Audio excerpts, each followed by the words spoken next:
Hi, Seymour Duncan here. I'm holding a 1950 Broadcaster, serial number 0773, which is on the bridge plate here under the patent number. This guitar, it's had somebody's done work on the neck, and they redid the frets on it, and it's a shame, but they took the original wear off the original fingerboard and everything, which I hate saying that, you know.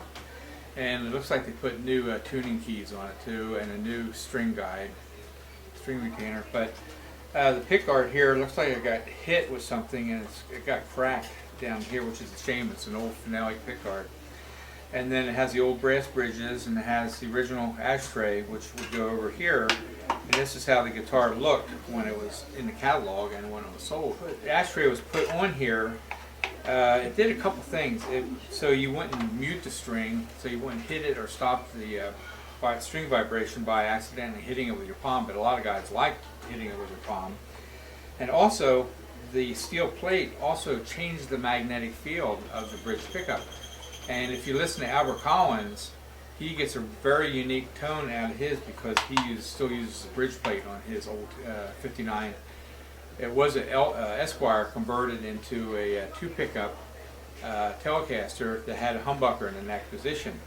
But on this one, it has the original old brass saddles, and it has all slotted head screws. And I think this was a period before Phillip head was even invented, or I hadn't seen prior to like 51 or 52 any Phillip heads, you know. I think I started seeing them around 52 on old guitars.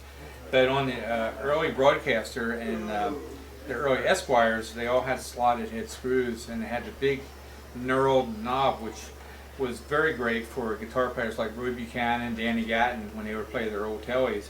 They could use the tone control as almost like a crying wah-wah pedal, and then they would use the front volume for doing volume swells and everything. And the old Broadcasters were sometimes hooked up. I haven't checked this yet, but it was made where when you put the pickup switch in the middle, there'd be a blend switch, so it would blend in the neck pickup. So I have to check the wiring yet. I haven't seen it. And but the pickguard looks very nice. It's a shame it's cracked here, and there's just something about it. But the paint looks like one of my old Broadcasters too, you know. And this paint, and in fact, this paint, it looks like the same paint that's on my old Jeff Beck Esquire.